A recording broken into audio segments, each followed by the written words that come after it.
Iya. Bapak kan sambil. Halo guys. Jadi ini gue lagi sama partner kerja gue. Siapa namanya? Rian. Rian Gemilang Pratama. Sekarang lagi ngapain aja nih bang kerjaannya? Ya biasalah. Tekan dikit dong suara lu. Kerjaan. Lu mau jawabnya serius lu bercanda? Iya serius lah. Serius. Sama. Kerjaannya Ya. sekarang ngapain aja? Kerjaan ngurusin kedai kopi Kani. Terus ngurusin ada brand baru nih yang masih belum bisa disebutkan. Ya elah. Nggak boleh, Pamali. Oh, gitu. Kalau gue selalu Pamali. Oh gitu. Oke. Gitu. Lu kan awalnya kan dari barista nih bang. Iya. Nah awalnya tuh kenapa lu mau jadi barista? Nah, Wah, awalnya sebenarnya nggak pengen jadi barista. pengennya jadi apa? Awalnya pengen jadi pengusaha sebenarnya. Nah kan lu jadi pengusaha kan juga jadi barista kan berarti? Iya sih, tapi itu kan secara titel ya. Tapi secara apa ya? Secara garis besarnya kan sebenarnya gue pengusaha yang terjun langsung lah ibaratnya. Jadi ya termasuk nggak cuma barista doang. Berarti kan karena itu usaha gue ya gue ngebar iya, bersih-bersih iya, belanja iya. Ya semuanya gue yang ngerjain, sosmednya juga iya. Oh gitu. Nah lu kan awal buka di Pamulang tuh. Pamulang. Gitu. Apa bang namanya? Sebangku kopi. Sebangko ya. Nah kenapa lu milih lokasi di Pamulang waktu itu?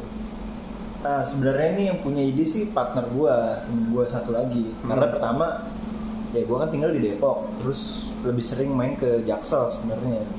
Nah gue sama sekali denger Pamulang tuh asing banget, bener-bener asing.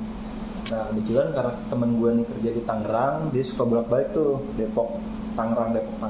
Lewat Pamulang. Kayak Pamulang salah satunya. Nah dia ngeliat ini daerahnya banyak anak mudanya. Oh gitu. Banyak anak muda. Nah terus Oh itu tuh udah mulai rame tuh berarti? kan ada Sevel. Oh Sevel yang di Gaplek ya? Gaplek. McD. Nah terus temen gue tuh merhatiin tuh sama gue kesana. Akhirnya gue survei lah. Kata dia rame kan. Terus harga sewa murah-murah. Nah gue sama dia riset lah biasa.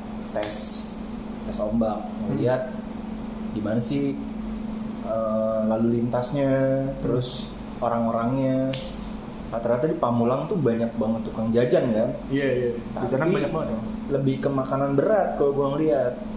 Oh gitu. Kayak yang kafe-kafe di tempat nongkrong tuh belum ada. Dulu paling Sevel sih menurut gue. Oh gitu ya? Gua baru Sama tahu. warkop paling. Oh iya warkop. Nah lu sebagai warga Pamulang nongkrong Nah dulu kan warkop kan? dulu mah gue jarang nongkrong di warkop, gue mah nongkrongnya di rumah temen gue soalnya. Gue dulu masih awam banget tuh sama kopi. Waktu zaman gue SMA. Nah terus waktu itu kenapa lu buka tempat kopi kan di Pamulang nih. Nah waktu itu market kopi di Pamulang tuh gimana pada saat itu? Ini gue nggak tahu nih. Justru gue kalau ngomongin market kopi ya gue juga belum menelaah sampai sana sih kalau ke market kopinya ya. Tapi kalau market secara umum gue ngelihat ya itu pertama gue survei tukang martabak aja satu deretan ruko yang depan Pamulang tuh deket Unpam tuh tukang martabak aja bisa beda 3 gerobak udah ada martabak lagi tuh. Dan semuanya rame gue lihat. Terus gue lihat juga makanan-makanan primer kayak pecel lele, nasi uduk Betawi. Itu kan kayak udah kayak Indomaret Alfamart kan. Tiap berapa ratus meter tuh ada. Iya, soalnya kan daerah pemukiman. Masih banyak makanan sih. Jadi gue sama temen gue tuh berasumsi di sana. Wah, ini orang Pamulang nih emang suka jajan. Oh, gitu. Dan mungkin juga pada nggak bisa masak akhirnya beli gitu. Iya, emang pada malas aja kayak gitu. Iya. Nah terus ya udah, nah di situ yang gue lihat itu baru ada Lawson kalau nggak salah deket Unpam. Iya dekat Unpam tau gue. Sama ada tuh. Sevel udah. Jadi gue ngeliat anak mudanya nih kalau mau nongkrong, either dia ke daerah BSD mall ya, atau ke Jaksel sekalian ke PIM. Iya bener sih. Kalau ke Depok jauh kan. Ya udah, jadi gue ngeliat kayaknya anak mudanya terisolir. Mereka cari tempat nongkrong, pilihannya dikit. Kalau nggak warkop ya Sevel. Nah belum ada tuh coffee shop waktu itu di Pamulang. Oh, itu tahun berapa? 2012 kalau nggak salah. Serius lu? 14? 14-15 lah. Nah waktu itu yang ada apa di sana tempat kopi? Nah satu-satunya coffee shop yang mungkin ada, cuman gue nggak masuk ranah survei gue kali ya. Yang ada itu yang pertama gue tahu beda 2 bulan sama gue, itu namanya Kopi Darat. Oh iya Kopdar, bener-bener. Nah, itu waktu yang masih di ruko dekat Unpam kan, samping Unpam, bukan yang dekat pasar kita kan? Iya masih di situ.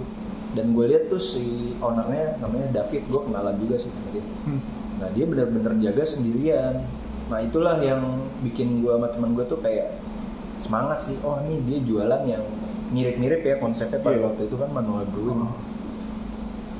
Dengan produk yang proper, gue lihat dengan harga yang ya pada saat itu masih oke lah. Gue lihat wah ini oke nih. Akhirnya ya gue karena deketan tetangga nih kenalan jadinya. Oke. Nah itu dari 2014 nih, itu perkembangannya gimana ya si tempat kopi lo waktu itu? Nah, gue ngerasain sepi itu cuma 3 hari kalau nggak salah. Serius lu? Iya. Cuma 3 hari? 3 hari. Terus itu 3 hari bener-bener nggak ada sales, nggak ada customer lah. Ini pas awal buka? Pas awal buka. Cuma 3 hari nih sepi? 3 hari sepi.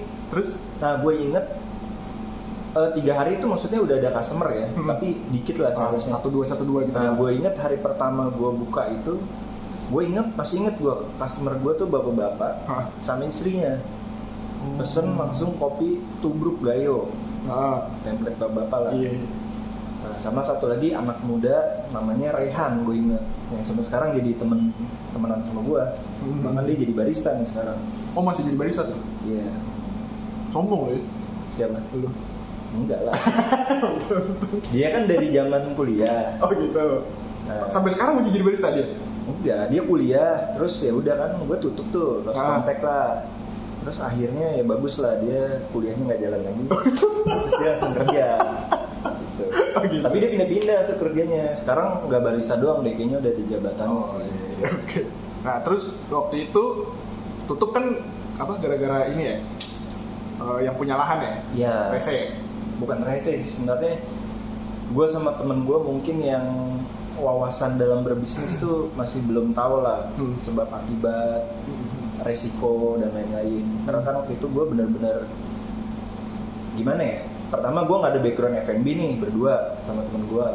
Terus informasi nggak kayak sekarang lah, lebih gampang kan ada TikTok, Instagram. Banyak lah orang ngasih tips and trick. Nah gue tuh buka aja berpikiran semua orang baik. Gue nggak merhatiin tuh kontrak segala macem dan lain-lain. Tar lu deh, ini idenya dari siapa? Dari lu apa dari partner lu? Bareng sih, spontan aja. Lu ceritanya kayak lagi nongkrong gitu nih, terus kayak buka tempat kopi yuk gitu, atau gimana tuh? Kurang lebih sih sebenarnya gue keinspirasi sama pada saat itu ya ada 2 orang juga nih temenan. Mereka tuh buka gerobakan di Margonda. Saturday? Bukan. Oh, bukan. Namanya Kopi Tot. Jadi dia tuh tadinya karyawan kedai kopi di Bandung. Jadi di Bandung tuh pada tahun itu mulai marak kedai kopi manual brewing gerobakan. Oh gitu. Nah dia adaptasi ke Depok dan ternyata rame. Nah gue tiap hari itu setiap balik kantor selalu ngeluangin waktu nongkrong di situ sama temen gue. Oh ini tuh berarti setelah lu ngantor ya?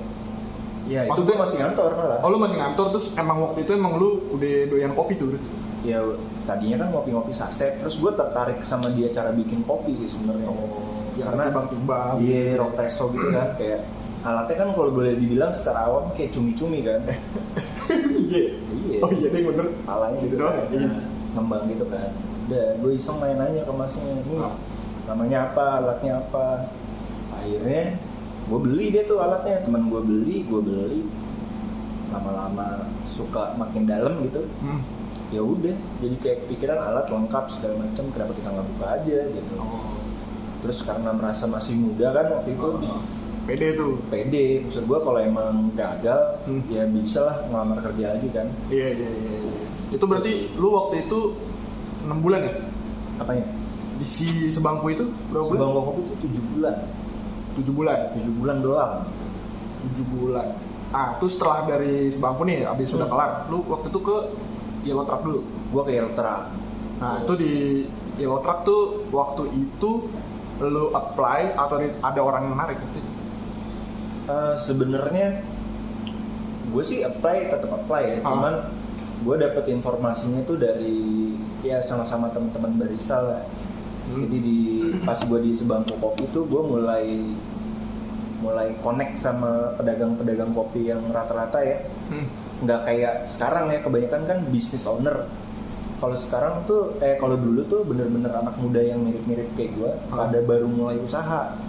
Dan industrinya juga masih susah tuh informasinya, jadi kayak lebih guyup gitu, kayak satu sama lain. Nah, gue suka nongkrong di warungnya dia kan di Depok. Nah, ketemulah salah satu barista di Jakarta, dia ngasih tahu, ini ada tempat nih mau buka di Depok segala macem, terus pakai mesin, karena mesin kan kayaknya kalau zaman dulu tuh hal yang mewah ya. Dan kayaknya masih jarang gitu barista yang bisa pegang mesin secara proper ya. Nah, sedangkan di YT itu udah ada. Nah, YT justru itu hal baru karena tuh dia tahun-tahun itu baru mulai ekspansi. Oh, emang sebelumnya apaan? Sebelumnya tuh Yellow Truck udah ada di Bandung. Jadi Yellow Truck tuh punya bapak awalnya namanya Pak Mike. Jadi dia punya PT Kopiku Roastery yang memang udah fokusnya jualan roast bean, bisa impor di impor keluar lah gitu. Udah main impor ekspor gitu? Gitu? Karena dia kantornya kan di Bandung ada, terus di Jakarta ada di Traffic Coffee kalau nggak salah. Terus dia tuh berarti awalnya roastery dulu? Dia awalnya udah roastery gede. Nah, si Pak Mike ini awalnya menurut cerita orang-orang Bandung dulu ya, jadi dia tuh kedai kopi yang kayak bukannya non profit sih, mungkin di satu sisi ada sisi non profit ya, karena ada hari-hari tuh lu bayar suka-suka. Gitu. Jadi ya dia tuh bener-bener campaign ngenalin kopi lah, maksudnya ini cobain lo kopi yang beneran lah istilahnya gitu. Nah, akhirnya dia buka cabang di Depok. Tahu nih, kalau Yellow Car Wash tuh masih ada hubungannya sama? Enggak ada. Oh enggak ya? Soalnya namanya sama-sama Yellow gitu. Enggak tahu gue soalnya, kirain. Nah, terus pas di Depok itu berarti dia buka tempat yang waktu itu paling gede kah atau paling keren gitu? Karena dia punya mesin? Ya bisa jadi sih, lumayan gede, bangunan ruko 3 tingkat, pakai mesin yang Lamar Zoko gitu kan belum ada. Waktu itu apa? Lamar Zoko apa? Ini yang klasik dulu. Klasik. Masih grinder standar lah, Mazer. Berarti itu tahun 2005 apa 2014 langsung 2015 kok. 2015. Nah, terus day to day lu waktu di YT itu gimana? Rame banget atau? Itu bener-bener rame mampus sih. Menurut gue itu kayak salah satu Yellow Truck terame sih, mungkin karena ya saya kan di Bandung, terus bukan di Depok. Terus juga hype-nya kayaknya brandingnya yang hadir kan warnanya cerah kuning gitu. Itu kuning hitam gitu ya? Kuning hitam benar. Nah, kuning hitam, terus dari segi brandingnya juga oke lah pada saat itu. Jadi kayak apa ya? Dia tuh harganya ada di tengah-tengah sebenarnya. Oh, dia tuh nggak mahal? Nggak mahal. Cappuccino-nya tuh seingat gue ya, karena dia kan punya hashtag tagline kantor tuh kopi untuk semua. Oh gitu. 18.000 cappuccino. Tapi pada tukang beca sih tetap lebih nasi uduk. 18.000 nasi uduk komplit bro, Batavia. itu udah kenyang sampai malam tuh kayaknya. Tapi pada saat itu 18.000 hitungannya tuh standar. Ya paling murah dibandingin Starbucks. Dulu kan tuku belum ada. Iya, karena pada saat ya dulu lah pada zaman-zaman itu gue beli kopi nih mikirnya 15.000 aja tuh udah buset mahal banget nih. Tapi di Depok waktu itu tuh hitungannya biasa aja. Iya, hitungannya murah sih. Oh jangan. Karena dibandingin kafe-kafe yang di pinggiran Depok ya, kayak ya taruhlah Starbucks pasti udah ada ya. Iya, Starbucks kan hampir gocap 40.000 something, 30 ribuan. Nah kita tuh jual di Yellow Truck hampir setengahnya. Untuk yang cappuccino ya. Tapi kalau untuk yang udah pakai sirup-sirupan, seinget gue tuh harganya mungkin tahun itu 24-26 deh kayaknya. Paling mahal tuh 30.000 seinget gue. Oh udah ada tuh yang nyentuh. Udah ada di Depok tuh. Iya. Nah terus lu nih sebagai barista waktu itu lu mikirnya apa? Maksudnya lu kerja doang kah? Atau waktu itu lu udah mikir nih gue kayaknya bakalan pindah lagi deh? Nah sebenarnya sih kalau di situ pas gue, ini balik lagi ke sebangku kopi, pas bubaran itu kan sebenarnya sama temen gue pengen ada lanjut sih. Oh, ada pikiran buat buka tempat lagi. Cuman pertama duitnya tidak memungkinkan. Iya. Karena buat pindahan aja tuh mahal kan, nyewa pick up lah, belum beres-beresnya, belum investasi yang udah benerin bocor lah, cat lah. Itu kan perlu duit banyak tuh. Akhirnya kayak udah nggak sanggup, dan waktu itu juga gue sama temen gue akuin masih nggak belajar. Maksudnya buka warung tuh nggak cuma jualan doang, tapi ada angka-angka yang harus lo hitung kan, kayak HPP, target harian. Nah gue tuh nggak pernah ngitung sama temen gue, jadi jualan ya jualan aja gitu. Emang sih ada untungnya, cuman kayak nggak kurang jelas lah gitu. Nah terus di YT berarti waktu itu maksudnya pengen ngumpulin duit buat buka lagi? Agak hopeless sih sebenarnya kalau kesana. Kalau misalnya bareng partner gue ya, karena partner gue kayaknya udah mulai nyerah, jadi dia balik gawe jadi IT lagi. Nah gue karena gue emang basicnya tertarik, nah gue gimana caranya nih, kalau kursus kopi kan mahal. Waktu itu gue sempat mau kursus, pengen belajar lah bikin cappuccino, karena dulu selama gue jualan di toko, gue tuh latte art kayak gitu-gitu masih awam gitu ya? Awam lah, masih nggak ngerti lah gitu, nggak dapet gitu. Akhirnya gue mikir, gue kayaknya mau serius deh, mau kerja di kopi, gue pengen belajar, pengen nyari ilmunya gitu. Dalam artian, ya gue kayak kursus, tapi gue dibayar gitu. Learning by doing lah. Karena gue lihat tempat mana yang kira-kira bisa mengakomodir gue buat dapat duitnya plus dapat ilmunya. Paling dekat waktu itu ya Letrak. Udah gue masuk sana gitu. Nah itu berarti belum ada tujuan kemana-mana tuh pada saat itu? Tujuan kemana-mana tuh maksudnya gimana? Iya kayak misalnya nih dulu nih pas gue waktu awal-awal kan gue pernah bilang tuh gue pengen banget nih punya kebun kopi gitu misalnya. Nah pada saat itu lu udah ada pikiran-pikiran kayak gitu belum? Atau gue pengen jadi counter kopi lagi deh gitu, pengen punya tempat kopi lagi deh? Belum sih, tapi mungkin ya pada saat gue masuk Yellow Truck, karena trainer gue kan ternyata ikut kompetisi ya. Oh gitu? Jadi trainer gue tuh namanya Nizar. Dia waktu itu kalau nggak salah IBC peringkat 11 atau peringkat berapa gitu. Lumayan tuh. Dia ya mulailah dari situ gue jadi tahu kan, di dunia kopi ada lomba-lomba gitu ya. Nah karena gue ngeliatin dia pada saat itu ya, dengan skillnya dia, gue nggak bisa apa-apa. Gue ngeliat dia tuh kayak, wah gila nih orang bisa bikin kopi cepat gitu, kalibrasi begini-begini, terus bikin latte art bisa gitu. Nah dari situlah gue pengen, wah gue harus bisa nih. Jadi lebih ke sana sih. Jadi arahnya gue pengen ikut kompetisi deh nanti, gue pengen nyobain. Oh gitu. Oh lu waktu itu sempat ada pikiran ikut kompetisi tuh? Sempat. Gue kan sempat ikut yang kompetisi kecil-kecil lah. Iya, yang Aeropress gitu-gitu. Iya, gitu. Walaupun nggak menang sih sebenarnya. Iya, penting ikut dulu. Nah itu pas lu bukan di YT kan tapi?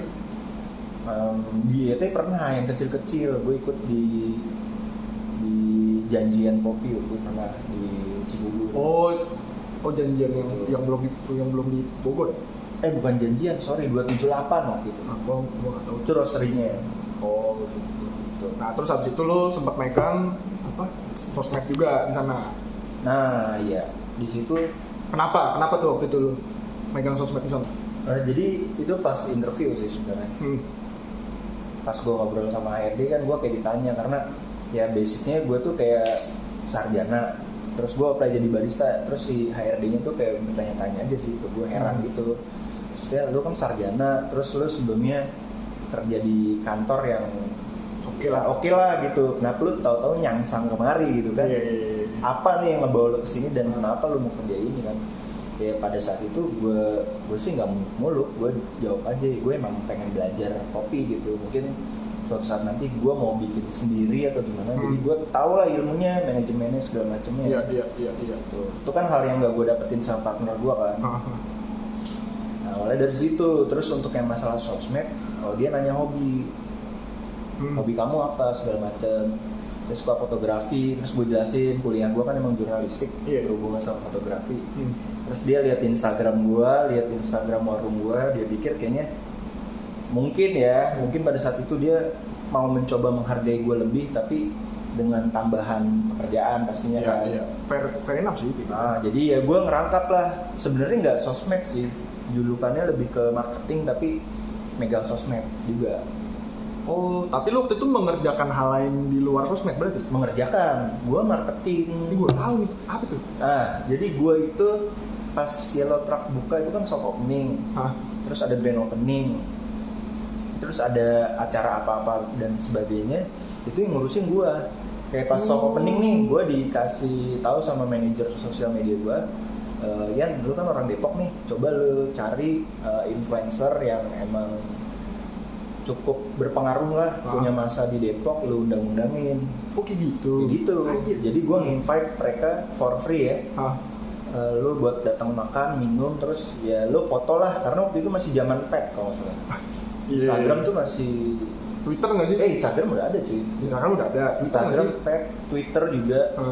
Jadi ya udah, gue undang anak-anak Depok. Karena kebetulan temen gue tuh ada yang punya circle orang-orang influence lah. Nah yang influencer juga orang kopi kali ya? Enggak juga. Lebih ke umum aja sih. Oh gitu. Kayak siapa Boy lagi gitu-gitu. Tapi Boy lagi nggak datang, tapi teman-teman yang sekitarannya beberapa bisa datang. Nah lu waktu pas di YT itu kan rame banget nih. Itu waktu itu tuh udah mulai kayak kebagi marketnya gitu belum sih? Atau waktu itu tuh kayak gini, misalnya sekarang kan udah kelihatan nih, misalnya rame nih karena anak muda. Nah kalau waktu itu tuh yang datang marketnya tuh udah terbagi-bagi gitu, atau waktu itu masih segala kalangan datang? Kalau gue sih ngelihat, ya ini kalau dulu sih gue nggak kebayang nih lo ngomong gini ya. Cuman kalau sekarang gue kayaknya mulai kebayang gitu. Sepertinya dengan brandnya Yellow Truck itu lebih ngincer ke orang-orang muda sih, anak-anak muda. Oh gitu. Mungkin dari yang pertama kan harga juga ya, filter dia jual harga murah, pasti marketnya ya memang pelajar. Terus dia buka juga dekat kampus kan. Oh iya dekat UI. Dekat UI sama Bundar. Iya. Nah dengan udah gitu kan dia nge-branding stylenya mereka tuh dengan warna-warna, terus furniture-nya yang colorful lah. Kalau sekarang mungkin kayak cewek kue gitu kali. Toko kue gitu dulu. Iya, jadi ya itu warna-warni terus main mural. Jadi kalau menurut gue sih lebih ke anak muda sih. Karena kalau ke family pun nggak ada kursi yang proper buat usia lanjut. Karena tidak ada bantalnya. Iya, bisa semutan nanti pantatnya. Komorbid bisa kambuh. Nah terus waktu itu udah si anak-anak muda dateng, terus orang-orang tuanya juga nggak terlalu banyak tuh berarti pada saat itu. Orang tua tuh kayaknya hampir jarang sih. Paling banyak tuh kalau pagi ya banyak ada freelancer sih yang ya dia juga nggak tua-tua banget sih, mungkin kisaran maksimal umur 35-an kali ke sana. Nah pada saat itu udah ada istilah pendekar belum? Kayaknya udah ada. Terus waktu itu nih pada zaman itu kan beda nih. Zaman dulu sama sekarang nih menyikapi orang-orang yang dikatakan pendekar nih. Nah dulu tuh lu menyikapinya tuh gimana? Dulu kebetulan sih pendekar tuh lebih di dunia kopi ya, lebih menempel tuh melekat ke manual bar gitu. Manual brew gitu. Kebetulan di Ultra kan nggak ada manual filter kan. Oh nggak ada. Jadi aman tuh. Oh gitu. Lebih ke menu-menu comfort yang nggak terlalu semuanya banyak. Basicnya espresso. Basicnya espresso semua. Tapi aman sih. Minuman-minuman manual berarti apa aja? Sama sekali nggak ada atau? Manual nggak ada. Tubruk gitu juga nggak ada? Nggak ada. Basicnya espresso semua. Oh gitu. Sisanya ya paling kopi, teh. Oke. Nah abis itu lu ke seriously ya abis itu? Nah abis itu gue di sana 7 bulan. Oh cuma 7 bulan? 7 bulan gue. Karena gue ngerasa karena kan gue niat awalnya kan belajar ya. Nah ternyata gue di sana itu sama trainer gue cuman diawasin tuh selama 2 minggu. Habis itu benar-benar dilepas sendiri. Oh iya udah dilepas. Nah itu udah susah lah, gue mau belajar mau nanya sama siapa gitu kan. Kalau gue nanya sama yang sepantaran gue, ya pasti knowledge-nya nggak jauh beda sama gue. Iya. Ya paling gue nyari ilmu ya di tempat-tempat luar gue, teman-teman gue. Tapi waktu itu SOP ada, aman gue berarti. SOP ada. Kalau gue tidak dijalankan. Terus waktu itu lu keluar kenapa ya? Ya itu tadi karena nggak ada yang ngajarin. Karena pengen belajar sih. Maksudnya gue pertama mesin gue kan linear klasik tuh nggak bisa diotak-atik kan, maksudnya nggak ada fitur apa-apa. Oh iya. Berarti kalau mobil tuh Xenia yang paling bawah lah, belum power window. Bisa jalan sih bisa, tapi ya gitu aja. Experience-nya kan beda. Kan? Ya udah, gue lebih nyari chance itu sih, sama kira-kira kalau gue di sini kan gue nggak ada kesempatan buat manual brew macam. Nah gue coba nyari di tempat lain lah. Berarti lu itu tertarik banget sama manual brewing tuh berarti? Enggak juga sih. Enggak juga. Apapun lah pokoknya yang kalau bisa upgrade ya upgrade gitu. Nah terus habis itu lu cabut ke Seriously. Itu tahun 2016 bulan November. 2016. Oh iya. Nah itu lu masuknya waktu itu karena apa tuh masuk ke situ? Karena tempatnya keren dah. Karena duit sih pasti. Karena ya itu sih pasti. Karena sebelumnya gue beberapa tempat sempat gue apply juga, kayak Tanah Merah, Tanah Berau. Oh kalau Tanah Merah nggak bisa, soalnya lu nggak tatoan. Nggak tahu sih. Nah terus lu pindah ke Seriously. Nah di Seriously waktu itu lu awal masuk tuh gimana? Awal masuk sih sebenarnya kalau gue balik lagi ya, pas gue interview tuh sebenarnya nggak cuma gue yang di interview sih, tapi gue interview balik ownernya pasti. Karena kan kita kebutuhan saling membutuhkan kan. Ibaratnya gue butuh duit lu butuh jasa gue. Iya. Nah itu kita sama-sama nyamain visi-misi ya. Iya. Lu gimana, gue gimana. Iya. Nah terus di sana lu, kalau gue dengar kan lu paling banyak belajar tuh di sana. Oh iya benar. Nah kenapa? Apa yang membuat tempat itu tuh spesial gitu? Nah gue kan awalnya mungkin ya boleh bilang ya bahasa lainnya kayak coffee geek lah kalau dulu. Iya. Curious banget gitu. Iya, passionate ya. Apa lah. Nah kalau di Eletra kan gue nggak dapet tuh. Nah terus gue ngobrol sama bos gue di service. Wah ini orang passionate banget gitu. Bukan yang emang tipikalnya cuan, tapi dia emang benar-benar ya karena mungkin dia kuliahnya juga di Australia, dia nyeritain dia dulu kerja di kedai kopi dari jadi server sampai gitu. Di sana dia sempat kerja jadi dia kuliah teknik pangan kalau nggak salah. Dan nyambi. Udah dari situlah gue ngerasa gila nih, ini orang serius banget ke kopi gitu. Bahkan gue kaget ada orang yang sebegitunya juga. Lalu sangat tertarik belajar sama si ownernya Seriously gitu. Iya. Nah, terus waktu itu day to day lu tuh gimana? Rame banget atau sempat ngalamin sepi dulu? Nah karena gue udah terbiasa di Yellow Truck ya, terus di sebangku kopi juga gue lebih walaupun lini bisnisnya lebih kecil, tapi karena gue bener-bener dengan small team ya, sama temen gue berdua, jadi udah biasa tuh kerja yang keras gitu. Emang lu berdua waktu itu? Berdua. Bukannya waktu itu ada kasirnya kata lu? Nggak ada. Oh itu setelah lu jalan berapa lama tuh baru ada? Baru mau open sebenarnya, tapi kan tutup. Gak jadi akhirnya. Gimana? Baru mau open? Nah gue kan jalan tuh 6 bulan, 7 bulan. Udah ada duit kan buat bayar kontrak, jadi kontraknya tuh gue bayar per 6 bulan.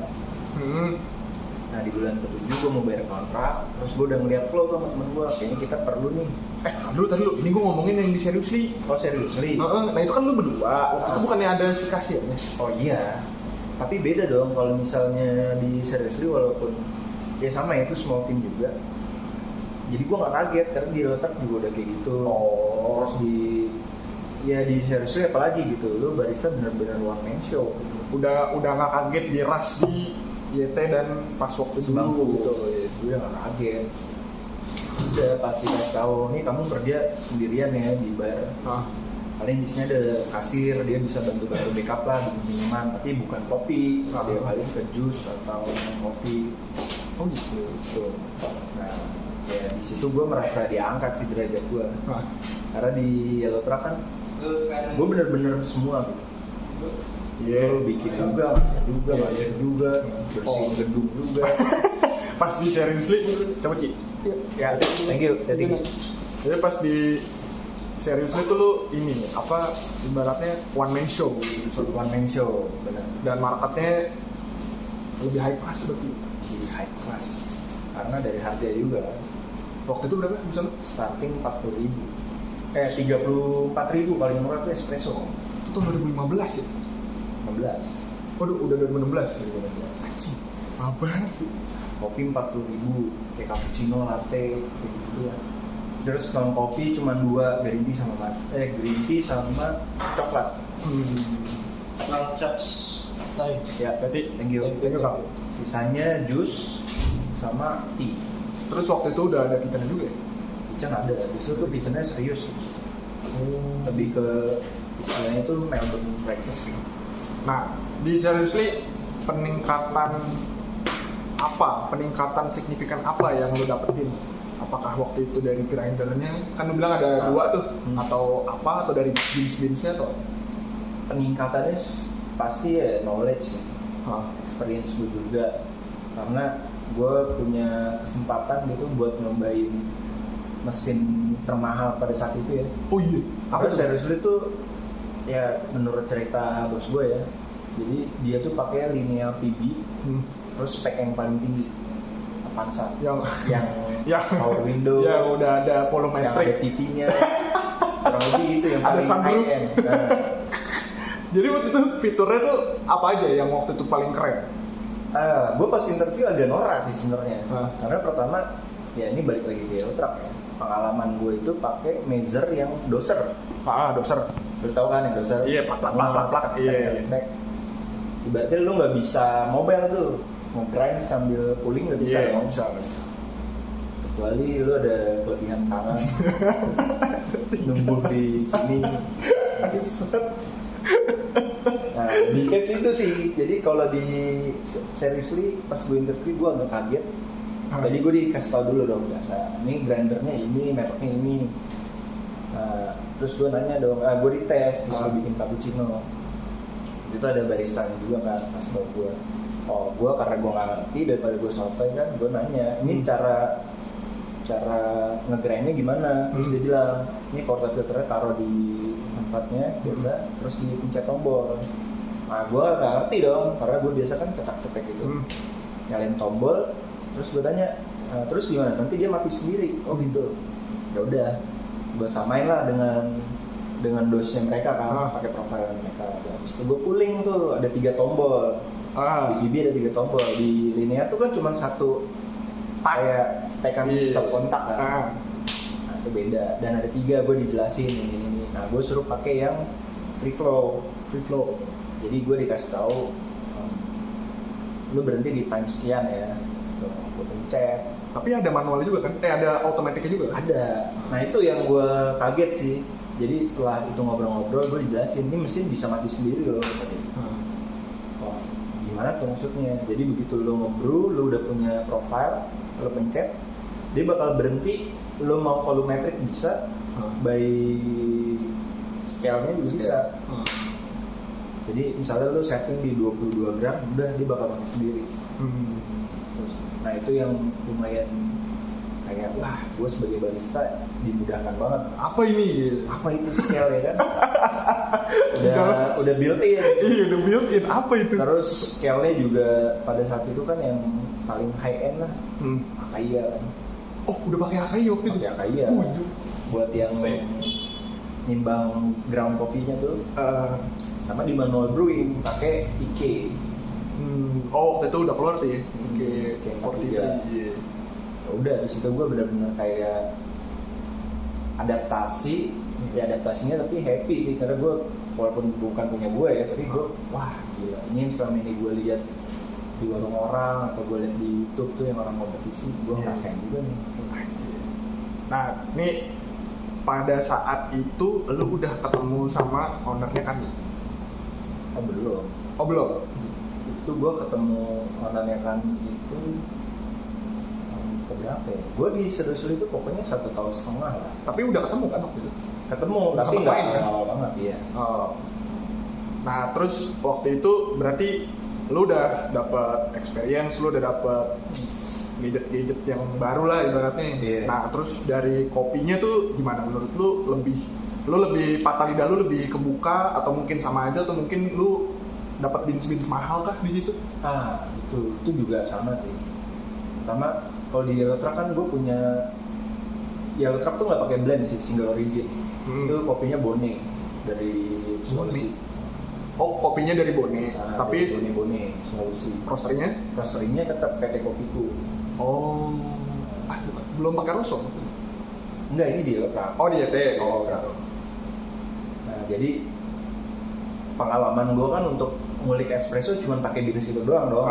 Pas di YT tuh. Gue belum pernah tuh nyobain beans dari roastery lain dengan grinder merek lain. Dengan customer yang berbeda gitu. Ternyata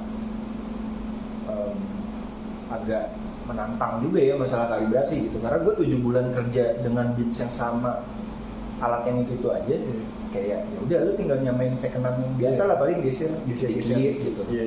Nah di series ini gue dapet challenge yang dimana pada saat itu dia masih kontrak sama satu roastery terkenal lah di Jalan Surabaya. Ya udah di situ gue kayak pertama nih beansnya udah beda banget nih tipikalnya sama yang beans biasa gue pakai. Dia lebih kebol. Terus di series ini juga nggak pakai espresso kan, pakai double wrist.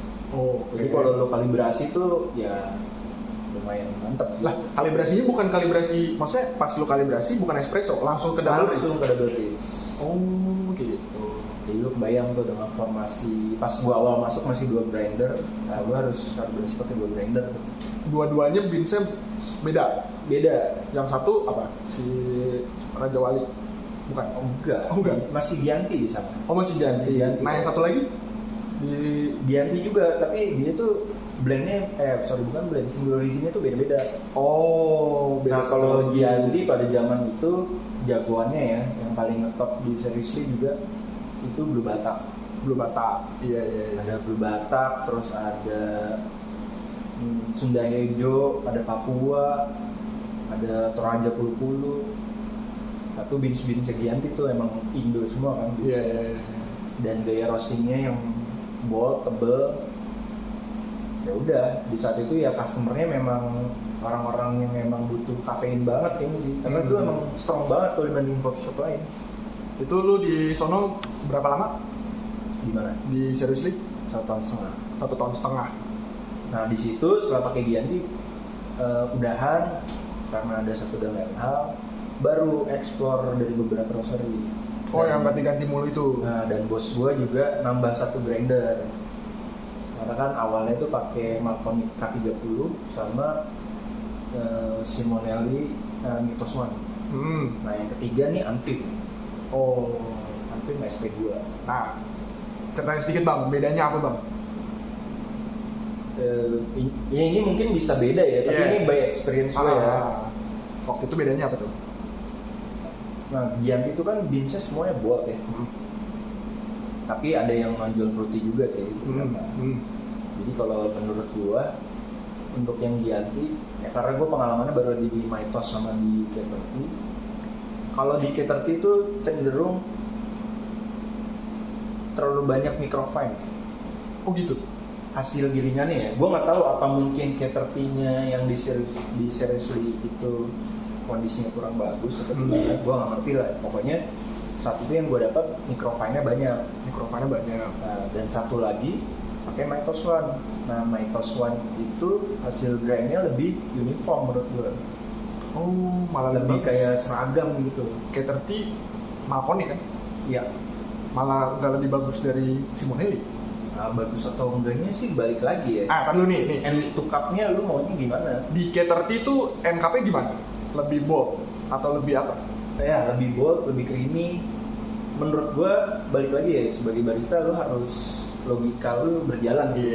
Kalau ada beans yang menurut lu terlalu asem dan itu mengganggu, lu bisa tone down di K30. Jadi rasa asemnya itu bisa ketutup sama body sama coklat. Jadi lebih balance lah. Nah, terus kayak gitu. Sedangkan kalau gua treatmentnya pada saat itu, kalau ada beans yang gua rasa terlalu bold, potensi untuk fruity, acidity-nya agak minim, agak low, itu bakal gue taruh di Mythos One. Karena menurut pengalaman gue di situ dengan alat itu, ya itu lebih bisa nge-highlight acidity sama fruity. Oh gitu. Nah si Anfim? Kalau Anfim mungkin ya karena gue kondisinya waktu itu nerima barang baru datang juga, menurut gue itu lebih balance. Kayak penyempurna di antara Mythos sama K30. Cuman emang kalau nggak salah time dry-nya tuh lebih lambat, terus lebih berisik, waste-nya agak lebih banyak. Oh berarti si Anfim tuh torsinya apa sih? RPM-nya kecil kan ya? Mungkin ya. Paling cepet sih K30, cuman itu nggak uniform. Nah terus abis itu 1,5 tahun ya? Cabut ke Fillmore. Nah di Fillmore berapa lama waktu itu? Gue di Fillmore cuma 4 bulan. 4 bulan. Nah waktu itu apa yang lu pelajarin apa? Selain bins mahal. Oke. Pas di Seriously itu sebenarnya ya pertama hal yang gue dapetin tadi ya mungkin yang kelewat masalah customer juga tuh. Karena gue kerja di harga yang 40.000, ternyata ya orang pasti bakal lebih banyak demanding lah gitu. Kalau misalnya produk lo tuh kurang, beda lah kalau kayak gue di Yellow Truck dengan harga 18.000 mungkin kalau kopinya lagi bad, ya orang kayak udah nggak komplain gitu. Jadi seriously itu pas apalagi pas peralihan dari GNT ke beberapa roster ya, nah itu banyak tuh komplain. Terutama dari reguler ya, kurang bold nih gitu. Kopinya nggak bold nih, ini kopinya nggak kayak biasa. Nah situ deh challenge-nya gua sama teman gua sama bos gua tuh untuk mikirin roastery mana nih yang selanjutnya cocok buat kita. Nah kalau di Fillmore motivasi gua pertama masuk sebenarnya awalnya karena ngefans sama brandnya. Oh jadi lo waktu di Seriously itu udah main ke udah Fillmore? Main, gua sempet main sekali. Karena tuh tempat kayak nggak terjamah gitu kan. Maksudnya di kalangan barista tuh nggak ada gitu yang ngomongin kalau Gianti terus Tangan Merah kan barista udah sering ngomongin. Udah famous banget ya? Ya sih Fillmore itu tempatnya di Tebet, di dalam gang, di dalam kosan lagi. Pas gue kesana, wah tuh karena gue datang ramean, jadi kita saling nyobain tuh. Lo minum apa, gue cobain minum apa, dan semua tuh produknya nggak ada yang ya secara subjektifnya gue ya, menurut gue nggak ada yang fail. Nggak ada yang fail lah, gue cocok lah. Terus dia pakai mesin termahal selanjutnya setelah itu kan Strada. Jadi lu pindah ke sono gara-gara mesin yang mahal juga? Enggak juga sih sebenarnya, tapi ya karena rasa penasaran gue sih. Karena penasaran gue suka ngulik ya. Nah ditambah lagi si Fillmore tuh nge-state marketnya karena ya ini gue setelah ngobrol sama bos gue di Fillmore ya. Karena tempat dia tuh nyempil, orang perlu effort ke tempat dia. Iya. Dan tempatnya dia berada di tengah-tengah kemacetan kan, antara Kuningan dan Sudirman, Semanggi. Jadi dia tuh benar-benar pengen orang datang ke tempat dia worth it. Iya. Nyobain kopi-kopi yang menurut dia itu oke lah dari roaster luar. Walaupun balik lagi itu selera ya. Iya. Jadi itulah dia benar-benar concern di kualitas. Nah akhirnya pindah tuh ke Fillmore gara-gara itu. Terus gara-gara itu di sono pasti kan ada perbedaan market juga tuh. pasti. Nah itu yang membedakan apa sama Seriously? Yang membedakan ya, ya gue sih balik lagi ya, gue pindah ke Seriously sama Fillmore tuh pertama karena gue ngefans sama brandnya. Nah, setelah gue masuk ya gue kayak pengen tahu lagi sih di balik brand keren rahasia dapur mereka tuh apa sih, entah dari manajemennya, entah dari mereka menganggap customer-nya seperti apa, atau rate-nya, brandingannya, terus produknya. Nah pas di Fillmore tuh gue ngeliat lagi nih, wah gila, dengan dia pakai barang-barang yang kualitas yang oke, dengan harga yang waktu itu sedikit lebih murah daripada Seriously. Kalau nggak salah cappuccino 38.000 di Fillmore kalau nggak salah waktu itu. Tapi dia suka ada seasonal beans yang lebih mahal, biasanya harus nambah 8.000 atau 6.000. Nah ternyata marketnya di sana karena mungkin perkantoran, terus dia ada di dalam kosan eksklusif, tuh marketnya banyak orang ekspat. Oh gitu? Nah orang bule. Jadi kalau biasanya gue di Seriously, gue juga sama sih, nggak kaget gitu. jam 7 pagi buka, itu customer pasti udah datang di seriously sama. Nah kalau di Fillmore karena tempatnya lebih kecil, itu bener-bener langsung rame dan customernya rata-rata itu aja. Jadi lu bener-bener waktu itu buka pintu langsung ada customer? Ya enggak dong. Oh enggak? Saya kunci. Oh iya. Kirain bisa langsung duduk gitu loh, enggak ya? Enggak, pokoknya di Fillmore tuh buka setengah 8 kalau nggak salah. Setengah 8 atau jam 8 gitu. Nah itu jam 8 udah pasti gue udah ready, kan gue datang pasti sebelum jam 8 kan. Gue udah ready, saya kalibrasi, udah langsung tuh boleh datang. Tapi secara keseluruhan day to day-nya nggak serame di seriously waktu itu? Nggak serame seriously lebih rame. Tapi kalau untuk sebenarnya sih untuk produk kopi kayaknya di Fillmore mungkin 80% kali ya dibandingkan kopi. Karena emang lebih banyak, kalau di seriously mungkin agak kadang 60-40, 70-30. Nah ini justru kopi semua nih. Iya, di Fillmore. Terus dari segi beans juga kan lebih mewah-mewah. Iya, benar. Dari roastery yang cukup terkenal lah di luar, sampai yang nggak terkenal. Yang entah ini roastery apa tapi enak gitu. Tapi kebanyakan dia ngambil dari Australia sama dari daerah-daerah US maupun. Kebanyakan. Dia itu sih gue dapat experience lagi kan. Kalau di seriously gue nyobain beberapa roastery gede di Jakarta dengan alat-alat yang lumayan high end pada masanya.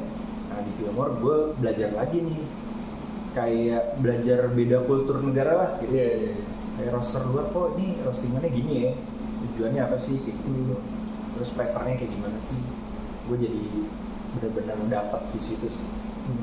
Nah pada saat itu nih lu nyobain roastery lain tuh yang paling berkesan apa tuh waktu itu? Kopi ini kayak buset ini enak banget nih. Kalau espresso ya, gue masih nyantol di kepala gue tuh sampai sekarang pada performance terbaiknya ya. Itu Onna Raspberry Candy. Oh iya. Nah setelah itu si Sunset Stick udah juara? Udah kalau nggak salah. Udah. Dan udah apa sih namanya, carbonic maceration? Gue lupa ya pokoknya. Kalau untuk yang blend itu ya, gue nggak tahu. Tapi itu kan emang peruntukannya buat milk base kan. Si Raspberry Candy itu gue lupa juga isinya, kalau nggak salah Ethiopia sama apa gitu, Guatemala atau apa gitu. Cuman gue nggak ingat gue prosesnya apa. Nah, kenapa itu berkesan? Waktu itu lu bisa deskripsiin nggak? Lu masih inget nggak rasanya apa? Selain ya pasti kan ada, kalau kata orang-orang kan ada Raspberry Candy-nya sih ya, walaupun waktu itu kan gue nyobainnya di Rock Press. Ya emang sih asem banget, cuman waktu itu lu experience-nya gimana tuh? Nah justru menariknya, gue nyantolnya sama Raspberry Candy itu ketika gue baru interview sebenarnya. Interview disuguhin kopi dong. Dia tanya mau minum apa? Cappuccino. Ada beansnya tuh pilihannya, gue dikasih yang Raspberry Candy. Di situ pas gue kayak ngobrol-ngobrol sama ownernya, wah ini kopi kayak gimana ya? Kalau menurut gue ya, kalau orang awam minum kopi cappuccino tanpa gula, gue yakin dia nggak bakal bilang kopi itu pahit. Karena tuh bener-bener kayak permen.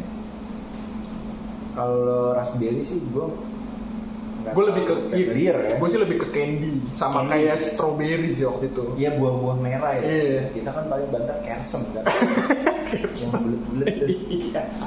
Rasanya jarang makan raspberry candy. Iya. Ya udah, dari situ lah gue kayak nyantol, wah kopi dari bodinya oke, terus dari aromanya, terus rasanya tuh nggak biasa deh. Bukan si Curious People? Nah, Curious People setelah gue masuk. Oh itu setelah masuk. Nah itu roastery lokal yang menurut gue juga bisnisnya ajaib-ajaib ya. Apa sih namanya? Itu yang menarik. Apa namanya? Misty Valley. Iya juga. Misty Valley. Si Fillmore tuh juga double risk ya mainnya? Dia buat susu itu double risk. Ya, double risk. Yang lain-lainnya espresso berarti? Iya, espresso. Nah, kalau buat latte dia punya resep sendiri. Kayak buat latte, terus buat yang kayak es mocha gitu dia pakai resep sendiri lah. Nah, ntar lu nih, berarti balik lagi ke serius sedikit, si ownernya Kani ini waktu itu udah jadi customer lu belum sih? Udah deket dan sering ngobrol? Apa datang doang? Udah pernah datang waktu itu ketemu gua. karena dia sebenarnya masih temennya bokap gua kan. Iya. Udah sempet ketemuan berapa kali lah, dia biasa datang weekend sama anak-anaknya. Nah itu ngobrolnya intens apa cuman kayak customer biasa, halo mas, kayak cuma gitu-gitu? Ya awal sih ya percakapan biasa lah gitu, ngobrol-ngobrol, nanyain ini kopinya lagi pakai apa, ini segala macem. Terus gue inget banget anaknya biasa minta hot coklat. Nah tuh minta dibikinin latte art gambar beruang lah, yang kayak gitu lah. Oh gitu. Ya, disitulah ngobrol-ngobrol. Mungkin yang ngobrol juga gue nggak inget sih itu topik obrolannya apa. Iya. Yang pasti udah ngobrol gitu. Udah ngobrol. Dan waktu itu ngikut sama lu ke Fillmore? Oh enggak, jadi pas gue di series itu gue sempet dimintain tolong buat dia tuh baru mau buka warung kopi, tapi kecil-kecilan. Itu lokasinya di kantin rumah sakit. Iya. Yang jaga Mbak 2. Nah gue nggak tahu, katanya sih Mbak. Jadi gue cuman ibaratnya konsultan lepas berarti ya? Iya, gue ngebantuin buat dia ngenalin alat-alat lah kalau mau buka coffee shop apa aja sih yang harus disiapin. Iya. Terus bahan bakunya. Berarti lu pada saat itu udah punya basic konsultan dong? Ya gue nggak tahu sih kalau itu namanya konsultan ya. Oh, ini cuman kayak udah gue bantuin aja. Gue bantuin aja gitu karena temen bokap gue mau ngobrol, ya gue bantuin aja dengan basic ilmu yang gue tahu pada saat itu ya. Oke. Cuman bikinin resep, gramasi, pengenalan alat, pengenalan kopi basic. Iya. Ya berarti nggak nyantol sampai ke Fillmore gitu? Enggak. Tapi sempat main?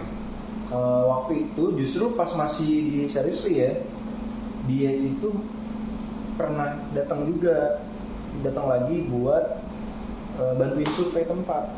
Dia mau buka, terus dia bilang, Mas, sekarang gue punya duit agak gedean nih, gue kayak mau buka yang lebih serius, pakai mesin segala macam. Ya gue bantuin lagi dong. Gue suggestion alat-alat apa aja, terus mesin-mesin, konsultasi mau pakai apa, roastery mau pakai apa, kayak gitu-gitu kan. Ya udah, gue bantuin aja sampai akhirnya waktu itu dia malah mau buka di daerah Trogong. Buset dah, Trogong tuh mana ya? Trogong tuh sekolah Ajis. Skip. Itu loh deket Kiri House. Oh situ, iya. Itu Jis kan ya? Iya yang di bawah, di dekat turunan itu ya? Justru di situ pas lagi di turunan tikungan lagi. Dia mau buka di situ tuh yang samping toko-toko bunga. Oh iya.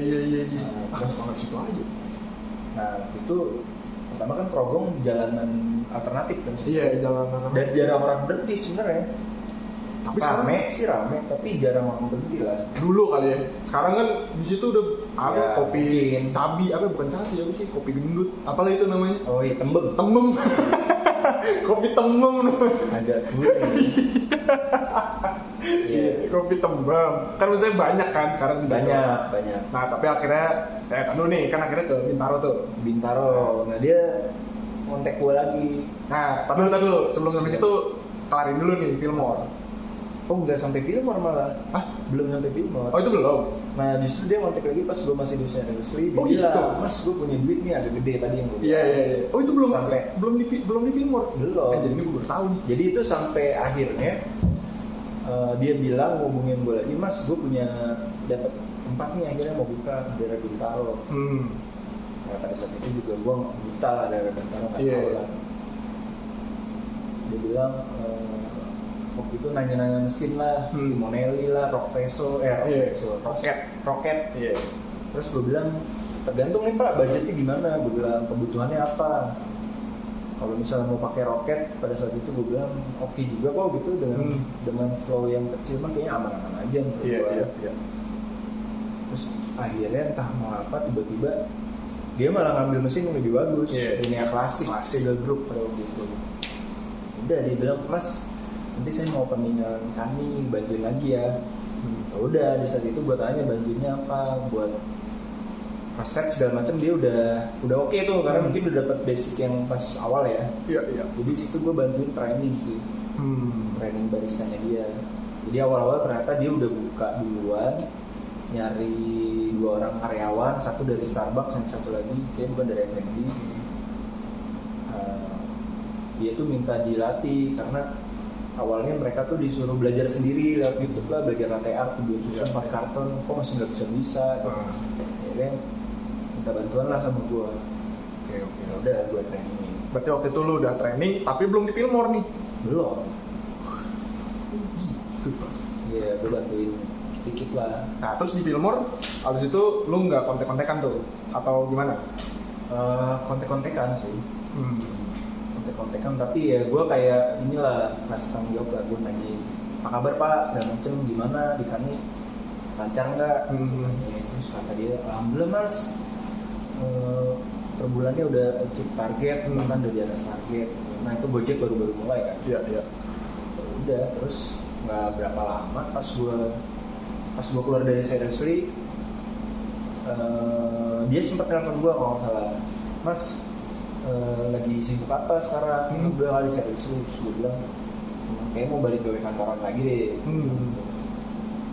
Karena waktu itu juga gue kayak mikir udah nih di kopi gue udah di Seriously udah tau lah, terus gue mau kemana lagi kayak agak bingung. Karena terus terang kalau dari Seriously gue yakin tempat-tempat lain belum ada yang bisa ngasih gue sebesar Seriously pada saat itu. Jadi kayaknya gue kerja kantoran aja kali gitu. PNS lah, terus gue macam orang tua gue. Sempet ada pikiran gitu loh? Orang tua gue sih nggak tertarik sama sekali sih. Udah ya, pas dari saat itu gue ditawarin, gue masih nolak kalau nggak salah sama gue. Nanti dulu deh pak, ini segala macam saya pikir-pikir dulu. Karena waktu itu kalau nggak salah dia bilangnya gini, mas kalau misalnya belum kerja di mana-mana, ke tempat saya dulu aja, part time atau gimana, ya, atau bantu-bantulah nanti hitungannya harian. Kalau mas ada kesibukan lain, nggak apa-apa, nggak usah masuk. Ya. Terus ternyata nggak lama, gue nganggur dari Seriously itu cuman seminggu, gue udah kerja lagi di rumah. Itu pas gue udah di Fillmore berapa lama, dia datang juga sama istrinya. Dia bilang habis ngambil kelas di ABCD. Iya.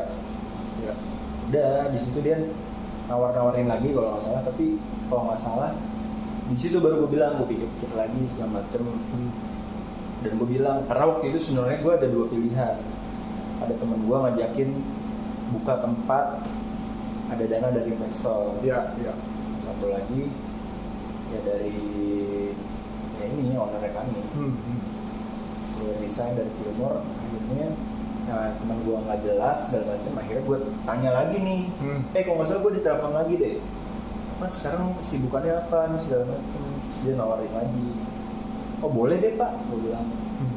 Tapi gue tanya kan, tapi saya tugasnya ngapain ya, sebagai apa? Karena waktu itu sebenarnya gue nggak ditawarinnya pun nggak untuk stay lama. Kayak cuman ya udah nyambi aja. Nyambi, cuma lama-lama usahanya dia makin baik. Ada yang nawarin tempat dari 1 cabang, 2 cabang, terus ikut event gede di Asian Games, sampai buka cabang ketiga, ya udah. Nah, berarti waktu itu posisinya lu sempat nganggur dulu tuh setelah dari Fillmore? Di Fillmore tuh enggak sih, karena pas akhir-akhir itu cuma sebentar lah, kayak cuma berapa hari gitu kalau nggak salah. Oh, langsung ke Kani waktu itu? Langsung ke Kani, iya. Oh, oke. Nah setelah itu kan lu ke Kani, udah 1 jam. Lu ke Kani waktu itu berarti tahun 2017. 17 waktu itu lu berarti sebelum berapa bulan setelah Kani buka tuh berarti? Wah, berapa bulannya gue nggak ingat ya. Kan September tuh. September 2017 kan Kani. Waktu itu lu udah langsung ada atau belum? Belum kan waktu itu? Waktu itu gue di Fillmore tuh 4 bulan. Mungkin Kani umur 3 bulan deh. 3 bulan buka kalau nggak salah. Oh, 3 bulan buka, terus 3 lu baru bulan masuk? atau 4 bulan gitu, gue lupa deh. Oh gitu. So gue baru masuk. Nah terus waktu itu kan belum terlalu banyak job desk tuh. Nah waktu itu lu apa sih yang lu pikirin pada saat itu? Agak bingung sih sebenarnya. Pertama kan gue tanya, ini tugasnya ngapain? Iya. Bilang kan, duduk-duduk aja. Duduk aja tuh apa? Ngapain nih? Ya kamu supervisi aja. Supervisi itu apa maksudnya? Karena waktu itu belum ada bayangan sama sekali tuh untuk jadi manajer, supervisor atau gitu. Nggak ada, bahkan buat jadi leader pun belum gitu ibaratnya untuk di bar ya. Ya gue bilang aja, maksudnya apa nih Pak? Terus dia bilang ya udah yang kamu kan ada pengalaman di tempat kerja sebelumnya, yang menurut kamu kurang baik di sini coba ditingkatin aja. Entah itu dari SOP atau dari produk atau dari manajemennya. Terus gue bilang kan ya sebenarnya sih ya saya bisa bantu tapi ya sesuai dengan pengetahuan saya aja. Ya kedepannya belajar lagi deh gitu ya. By doing lah istilahnya gitu. Nah, yang ada di pikiran lu berarti waktu itu cuman buat ngebenerin apa yang waktu itu kami masih berantakan gitu. Iya, mungkin lebih ke concern gue yang waktu itu paling kelihatan sih masalah kebersihan. Karena gue di seriously di Timur tuh selalu tentang kebersihan lah. Terus gimana ke customer, terus bikin produk sama kerapihan sih udah. Jadi concern gue kesana aja. Terus gue lihat karena gue kan bukan kasir ya basicnya, tapi di otak pernah handle kasir, jadi sedikit lebih gue tahu lah masalah pembukuan, flow-nya gimana, nyatetnya. Nah, gue lihat pada saat itu kami belum ada pencatatan yang baik lah. Ya udah, akhirnya gue bantu rapihin lah, gue bikinin pencatatan basic biasa sih sebenarnya. Nggak yang perlu kepintaran banget. Udah, gue bikin itu aja sih, jadi lebih jelas lah. Uang masuk, uang keluar. Terus setelah itu kan berarti 2017, 2018 tuh gua masuk. Terus bulan apa ya waktu itu ya? November ya? Yang sektor 1 buka ya? Lupa ya. Agustus ya? Karena bareng sama Asian Games. Oh iya. Agustus buka sektor 1. Terus Cawang tuh kalau nggak salah dekat-dekat tahun itu juga deh. Enggak, beda setahun kalau nggak salah. Enggak. Emerald dulu ya? Cawang dulu dong. Lupa lagi gue. Cawang dulu, habis itu PHX pindah ke Emerald. Nah setelah itu, nah ini nih, setelah itu ada misi rebranding tuh. Nah kenapa lu waktu itu, ya inspirasi dari mana deh lu waktu itu kepikiran buat Kani tuh rebranding? Ya pertama karena pas gue masuk tuh kan, ya pertama ya gue pun nggak punya knowledge masalah branding tentang brand gitu. Yang gue tahu cuma dalam yang concern gue tuh cuma produk.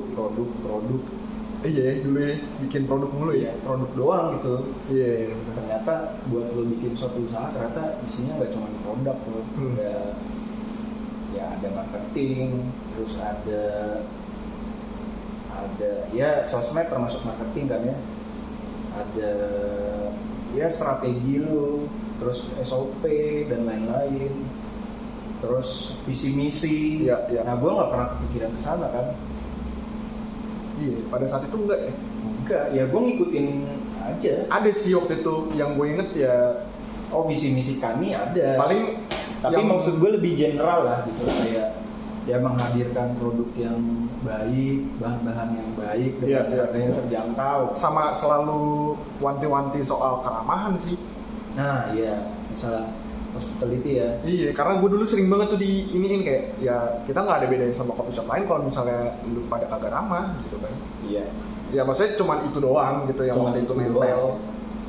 Ya pertama karena zamannya berubah ya. Makin kesini kan makin gila lah coffee shop. Iya. Nggak cuma sekedar jualan kopi doang, ternyata bisa merembet kemana-mana. Itu doang sih. Jadi yang gue mengerti pada zaman dulu. Nah, sebelum ya pas rebranding itu deh. Pada waktu itu lu ngelihat industri kopi itu gimana? Pas rebranding. Iya, itu berarti tahun kemarin kan. Jadi gini sih sebenarnya pas rebranding tuh muncul pertama karena keresahan sih. Karena dulu terus terang Kani itu menurut gue momentumnya pas ya masuk kita. Momentumnya pas, terus ownernya cukup gercep untuk bikin produk yang serupa, yang lagi mau nge-boom lah. Terus juga gercep dalam adaptif untuk menjualkan produknya di platform online. Jadi bener-bener momentumnya pas tuh meledak di selatan. Di Bintaro tuh coffee shop dikit, nggak kayak sekarang. Dulu tuh yang legend paling Manyar, terus ya, Saudagar, si apa Pigeon Hall, sama apa ya waktu itu ya? Kayaknya satu lagi deh, Philcop ya. Iya, tapi gue nggak pernah ke Philcop sih. Paling itu doang kan. Nah iya. Pada zaman itu jadi sales kita rame. Karena sales rame, terus timnya juga kecil kan. Jadi kita nggak ada yang mikirin bisnis development ya sebenarnya. Ketika di situ rame, ya kita keren aja gitu, nggak ada yang mikirin ini kurva rame ini apakah akan bertahan atau akan gimana makin rame. Kita nggak pernah mikir ke sana ya. Karena ya bener-bener gue pun waktu itu masuk ke shift operasional gitu, gue bantuin. Jadi ya baru ada yang mikirin strategi dan lain-lain. Nah begitu banyak saingan, kan agak turun tuh sales, nggak drop sih, agak turun lah. Terus ditambah lagi pandemi lagi. Pandemi lagi. Ya dari situ akhirnya baru nih kita ngeliat tetangga kita bikin begini, bikin begitu, Instagramnya begini, terus barista-baristanya di grooming, ambience tempatnya lebih bagus dari kita. Nah dari situlah mulai keresahan kita timbul kan. Udah akhirnya kayaknya kalau kita gini-gini terus bakal kalah nih gitu. Karena produk kita pertama bukan produk yang genuine kan. Ya. Waktu itu cukup genuine, tapi lama-lama tidak gitu kan. Iya makanya jadi saturated kan, makin banyak saing. Kalau kita nggak bisa ngasih sesuatu yang lebih, entah itu dari servis, produk, harga, atau kenyamanan dari tempat, ya mau bertarung ke apa gitu. Ya berarti pada saat itu industri kopi tuh rame banget gitu ya. Udah terlalu apa ya? Jenuh gak sih? Terlalu hektik kali ya bahasanya. Justru waktu itu masih belum jenuh sih, masih on fire semua. Sebelum pandemi, nah sampai sekarang nih baru mungkin kayak agak jenuh, tapi sekarang menurut gue udah mulai. Sekarang sih udah mulai banyak perubahan. Nah di saat lu rebranding waktu itu, tujuannya tuh apa waktu itu? Ya pasti rebrand tuh kan kalau dari artian tuh lu merubah image lu kan, atau persepsi orang yang selama ini udah tahu nih lu begitu loh gitu. Terus lu mau begini gitu. Ya rebrand sih kurang lebih kita ningkatin pelayanan, servis, apapun lah, entah dari visual, produk, servis, konsistensi. Semua sih yang kita uber dengan kemampuan kita yang kita punya ya. Semaksimal kita bisanya apa. Ya berarti tujuannya ya sebenarnya kan ya intinya supaya lebih ramai dong. Udah pasti. Ya pastilah, supaya lebih makin sustain gitu. Nah cuman ada nggak tujuan kayak apa ya ibaratnya ke industri kopinya deh, ada nggak sih itu tuh kepikiran kayak gitu? Maksudnya gimana nih industri kopi? Kayak misalnya nih gue rebranding nih sebenarnya pengen menarik lebih banyak, misalnya ya menarik orang awam buat cobain kopi nih. Waktu itu ada pikiran kayak gitu nggak? Kalau itu berarti kan maksudnya nge-grab market baru ya? Iya kan, karena kan rebranding ini kan internal nih, kan ada yang eksternal juga. Nah yang eksternal itu ada nggak buat pikiran-pikiran ke arah sana? Kayaknya sih tidak semulia itu sih. Nggak semulia itu. Ya, maksudnya kalau embel-embel mengedukasi orang segala macam untuk lebih tahu kopi, kayaknya sih nggak nyampe ke sana kali ya. Karena waktu itu cuman kita mikirin diri sendiri dulu deh, nggak usah orang lain dulu. Iya, menurut gue gitu sih, karena kita kan nggak bisa ngontrol apa yang nggak ada di dalam tubuh kita kan. Iya. Kita cuma bisa ngontrol diri kita nih dengan budget yang kita punya. Tapi kita bisa memperlihatkan diri kita ke orang lain. Iya memang. Tapi menurut gue ya kita bebenah diri dulu aja. Kita lihat nih apa sih yang masih kurang dari kita. Kebersihan. Furnitur kita udah mulai usang misalnya. Iya. Instagram kita nih kok isinya repost doang. Terus barista kita nih pakai bajunya yang itu mulu, nggak ada seragam. Ini kita rapin pelan-pelan sih. Terus desain kita mungkin membosankan, kita refresh. Nah, oke. Nih kita fast forward nih ke sekarang. Menurut lu rebranding yang kita kemarin kerjakan itu sudah tercapai itu belum? Kalau tercapai, gue nggak tahu nih satuan ukurannya apa. Menurut lo aja. Iya menurut lo aja. Nah, kalau menurut gue sih dari tahun ke satu tahun kedua selalu ada perubahan dari kita. Walaupun nggak signifikan ya. Iya. Yeah. Karena menurut gue pertama timnya kan itu kecil. Iya. Yeah. Jadi agak lambat tuh, terutama dengan hambatan sektor kita jauh-jauhan. Agak susah tuh. Kalau kita ngelakuin perubahan satu ke perubahan dua, ya karena susah mobile juga sih. Mobile-nya, terus QC-nya, maintain-nya, ya lebih ke situ sih. Tapi kalau dibilang ada hasilnya atau enggak, ya kelihatan lah dari Instagram kita, visualnya dulu ya. Visual, oke. Kita lebih jelas dari segi caption, nggak cuma sekedar gitu-gitu Lovers Coffee, good morning, terus slowly, jangan lupa tersenyum, jangan lupa bahagia. Iya.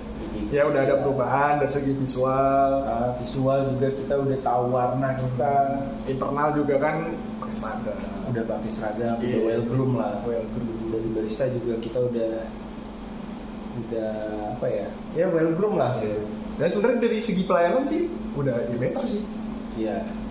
Better tapi belum sampai yang gila nih oke banget gitu ya, belum juga sih, cuman belum. udah better lah bandingin dulu yang bro kan agak susah kalau kayak gitu. di toko vape. Toko jadi sebenarnya perubahan udah tapi tercapai belum. Nah, tercapai ini apa nih titik kata tercapai? Tercapai itu ya kan dari semua perubahan atau gini, atau lu mikir waktu itu kita berubah aja deh, mau tujuannya apa kayak? Ya pasti kan tujuannya lebih baik, tapi lu tidak mematokkan ujungnya rebranding tuh mau di mana? Iya. Ya karena menurut gue industri ini kan bergerak terus ya, dinamis ya. Kayak mungkin hal ini efisien sekarang, tapi mungkin di depan ada yang lebih efisien lagi. Iya. Jadi ya terus bergerak terus sih menurut gue. Cuman kenapa kita ucapkan ini dalam hal rebranding, karena satu hal yang lebih mungkin bergeraknya cukup mengagetkan dan masif gitu, karena kita ganti logo. Iya sih. Ya, mungkin ganti desain cup, warna, seragam. Jadi mungkin ini tajuknya rebranding. Kalau sampai sekarang sih dibilang tercapai atau enggak, ya mungkin udah 70% lah. 30%-nya itu masih banyak yang masalah di manajerial, di apa ya, di visi misi kita, terus mau ngapain lagi nextnya itu yang masih, ya kita masih belajar terus lah.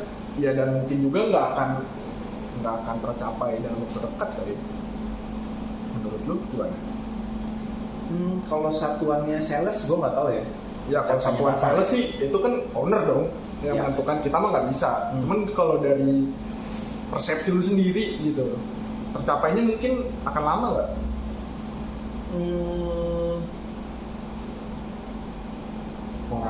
Kurang ngerti ya, maksudnya tercapainya lama atau enggak, karena menurut gua akan selalu ada hal baru. Jadi kemungkinan tidak akan ada ujungnya. Nggak akan ada ujungnya sih menurut gua perubahan yang kita lakuin ya. Tapi mungkin kita punya beberapa line yang ini garis lo tuh ada di sini ya. Mungkin selebihnya ya kita harus berimprovisasi lah. Oke. Kayak makanan kan kita juga tadinya nggak ada makanan. Tadinya bahkan kita bukan coffee shop gitu, coffee to go. Iya, coffee to go. Jadi coffee shop, terus jadi semi ada resto, ada makanan. Dari makanan juga dari yang awalnya kita bikin menu-menu umum. Iya. Ya kita juga bikin menu umum sih, tapi from scratch gitu dari nol. Entah itu pastry-nya, entah itu mie-nya. Nah, itu juga menarik tuh. Kenapa lu selalu tertarik dengan hal-hal yang berbau from scratch? Sebenarnya ini balik dari personal gue sih. Karena gue kan orangnya suka ngulik ya dari zaman di kopi segala macam. Gue tuh suka kepengen tahu aja gitu. Soalnya gini bang, kalau yang gue tahu nih ada, ya nggak tahu sih, mungkin nggak semua orang juga, tapi yang gue tahu tuh ada orang yang pada akhirnya tuh mencari sebuah efisiensi. Yang pada akhirnya tuh kayak udahlah gue nggak usah from scratch banget gitu. Yang udah setengah jadi aja sih, abis itu gue improvisasi. Nah tapi lu tetap maunya from scratch gitu, kenapa? Ya mungkin itu balik lagi ya, karena karena kalau kita ngomongin kopi, pertama kita kopi nggak produksi sendiri kan ya. Jadi gue sih ngebangun produk-produk sampingannya itu berawalnya sebenarnya dari owner kita yang cewek yang bikin kue-kue segala macem. Itu kan dia benar-benar from scratch juga kan. Padahal bisa aja kita beli brownies yang udah keluar gitu, jual aja di toko. Tapi menurut gue ternyata customer pun tahu gitu mana sih produk yang emang ya kualitasnya mungkin subjektif ya. Tapi ini standarnya kita loh. Ini yang berangkat dari rumah kita buat sendiri. Oh ternyata customer diapresiasi. Karena mungkin ada karakter rasa yang beda sama di luaran tuh. Karena kalau kita tahu kan biasa umumnya ya. Misalnya kita ngambil croissant nih, udah ketahuan nih. Pemain gedenya suppliernya ini nih. Pasti di toko-toko lain rasanya bakal mirip-mirip. Paling juga ditambahin topping Nutella. Berarti lu lebih ke nyari karakter dari produk yang mau lu buat? Iya, karena waktu itu kita lebih ke engage-nya masih ngomongin produk sih. Jadi kita benar-benar mikirinnya tuh produk. Nah, terus kenapa lu harus nyari karakter yang beda? Sedangkan terkadang ya nggak banyak. Ya banyak juga orang tuh yang nyari justru yang common aja. Kenapa lu harus nyari karakter yang beda? Ya gue balik lagi sih, karena menurut gue itu ada salah satu cerita yang bisa kita panjangin. Dengan sejarah kita pernah bikin brownies yang cukup laris di Bintaro, terus cookies yang cukup laris juga, terus kita bikin donat. Menurut gue kenapa makanan gak di treatment from scratch gitu. Berarti lebih ke identitas atau gaya kita sih lebih tepatnya. Dan customer juga kayaknya udah punya trust ke kita tuh tentang, ya boleh dibilang bukannya agak sombong ya, maksudnya gue pede lah, customer tuh punya trust yang gede nih dalam hal makanan ke kita gitu. Kenapa kita nggak manfaatin itu lagi sih buat produk dapur kita? Dan yang pasti juga kita nggak mau ngecewain customer yang udah trust dengan produk yang gitu-gitu doang kali. Nah mungkin karena gue yakin ekspektasi dia ketika kami ngeluncurin selain minuman nih, wah dia bikin makanan ini nih pasti enak nih, pasti serius nih, karena berangkat dari pastry-nya. Jadi tolak ukur customer kita pasti wah ini pasti tidak mengecewakan. Oke. Nih geser dikit ke konsultan. Nah, gimana? Awalnya kenapa lu mau konsultanin tempat lain juga? Sebenarnya ya selain uang. Selain uang pastinya. Selain uang sih itu bagi gue sih kayak tantangan. Tantangan, terus gue kan suka belajar hal baru ya, apapun itu. Nah terlebih lagi gue juga cukup sering suka ngajar sih, maksudnya. Oh lu tuh punya ketertarikan ngajar? Ngajar, dulu kan saya pernah sekolah tipu-tipu sulap merah masih belum belajar sulap, saya sudah buka kelas. Tapi bukan ngomongin yang tipu-tipu kan, entertaining. Ya, karena lu dulu sempet ngajar. Gue suka bukan ngajar lah, ibaratnya sharing ilmu aja sih. Ketika ada orang emang butuh, kayak awal lah sama Pak Doli gitu.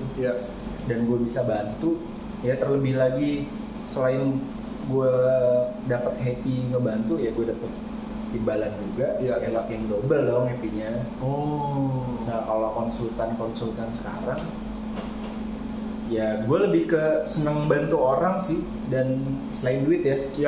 Gue seneng memecahkan masalah orang, karena dulu gue di kantor juga kerjanya kan bagian help desk. Selain gue jualan juga ya. Jadi bukan cuma marketing? Iya, jadi itu divisinya kayak problem solver aja sih. Ya jadi kayak seneng aja gitu kalau ada orang. Gue tuh suka mengurai benang kusut lah istilahnya. Tapi jangan yang kusut-kusut banget. Rungkat juga banget sih males. Kalau untuk kayak, ya kan permasalahan coffee shop, maksudnya yang lu konsultanin kan beda-beda tuh. Beda-beda. Nah menurut lu itu yang lu konsultanin tuh gak kusut-kusut banget lah, masih bisa nih gitu ya. Nah itu lu berarti apa ya? Kenapa lu memulai jadi konsultan nih? Awalnya tuh maksudnya gimana ya? Apakah lu udah jenuh kah? nggak jenuh sih. Atau Kalau jenuh mah gue udah meninggal kegiatan gue gitu. Sebenarnya itu sih lebih suka challenge. Terus di kami juga gue fleksibel kan, maksudnya gue nggak ada larangan untuk bekerja di F&B lain, membantu F&B lain lah istilahnya, nggak ada yang kayak gitu. Jadi ya dari waktu juga fleksibel gitu, gue bisa atur sendiri. Ya termasuk pendapatan, tambahan pendapatan ya. Ya udah. Dan juga suka bantu orang sih, apalagi di industri yang sama ya. Karena gue kan ngalamin dulu gue susah tuh dapat informasi segala macem. Ya kalau gue bisa bantu, kenapa enggak? Nah terus apa? Maksudnya challenge apa nih? Maksudnya lu jadi konsultan nih, itu kebanyakan tuh dapat challenge apa biasanya? Mereka tuh biasanya minta apa sih kalau lu jadi konsultan gitu? Kalau jadi konsultan tuh gue biasanya selalu nanya dulu sih, lu mau pakai jasa gue, minta bantuan gue, lu butuhnya apa? Karena kan gue belum tentu bisa bantu dia juga nih. Kalau misalnya yang dia butuhin hal yang belum pernah gue pelajarin, ya gue nggak bisa juga kan. Misalnya gue tanya, lu kebutuhannya apa? Gue tanya misalnya, mas saya misalnya nggak ngerti di kopinya. Oh, ngerti di kopinya, emang apa yang pengen dipelajarin? Misalnya espresso mas sama cappuccino, ya gue bisa bantu dong. Atau misalnya mas saya mau buka tempat, terus budget saya sekian, target saya sekian, kira-kira mesin apa ya, terus produknya apa aja ya, terus boleh saran nggak cara bikin resepnya gimana, terus hitung, kalau saya nggak ngerti nih kalau di kopi tuh hitung-hitungannya HPP-nya berapa sih? Yang baik dan benar gitu. Ya gue bantu di situ. Kalau misalnya dia minta, mas saya mau konsep saya jadi rame, nah lu bakal gimana? Ya, bakar sih. Bakar sih. Damkar tuh pasti akan datang dan warga. Kalau misalnya buat videoin tidak untuk dimadamin.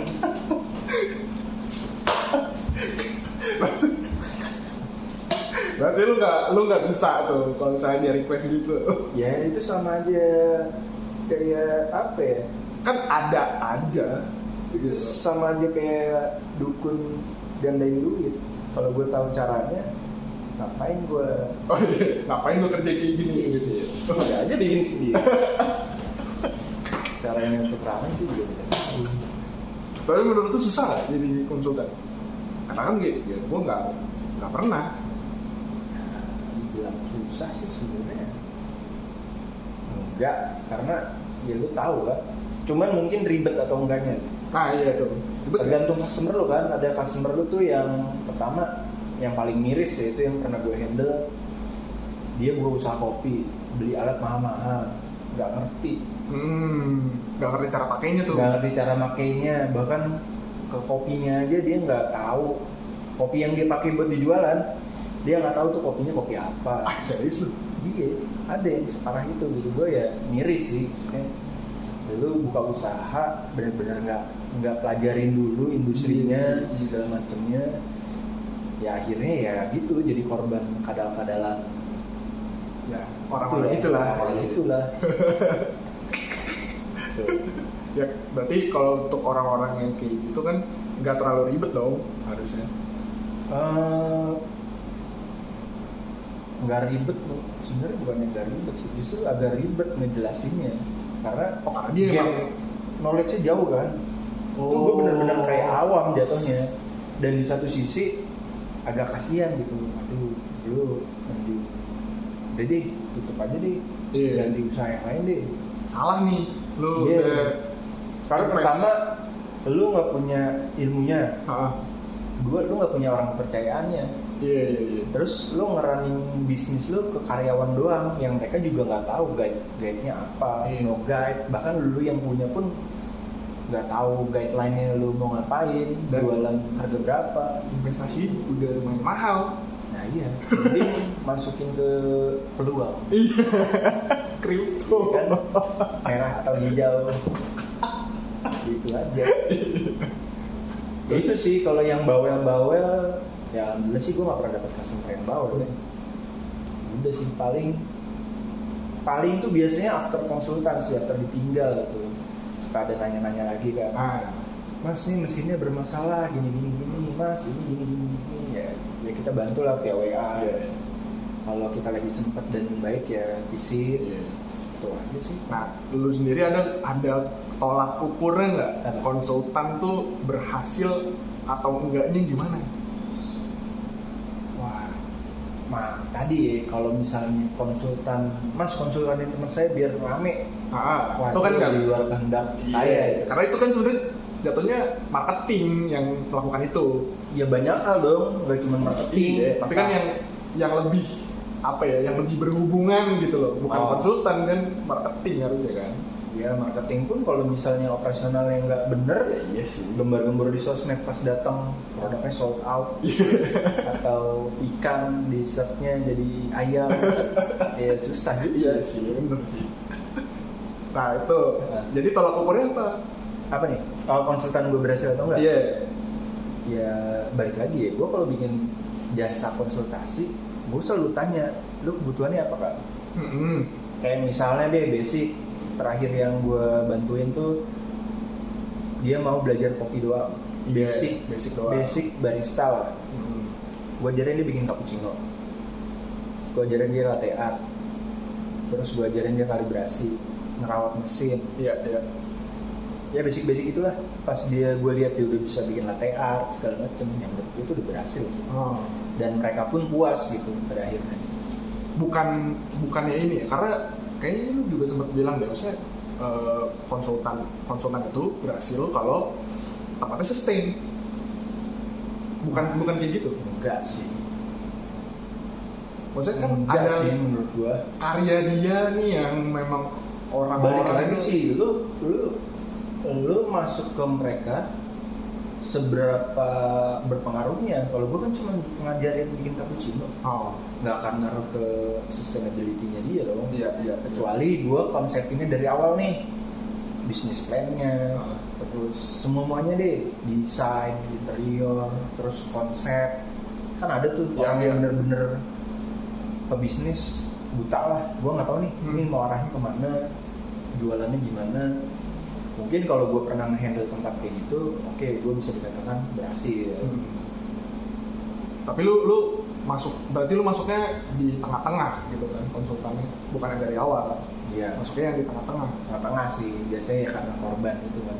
Korban, iya. Tapi lu di KANI hitungannya konsultan juga dong? Awalnya konsultan, tapi kesini-sini kan gue jadi ya kerja. Tapi lu merasa berhasil nggak? Ya kalau di F&B ya balik lagi nih, tiap keberhasilan tingkat sukses orang kan beda-beda.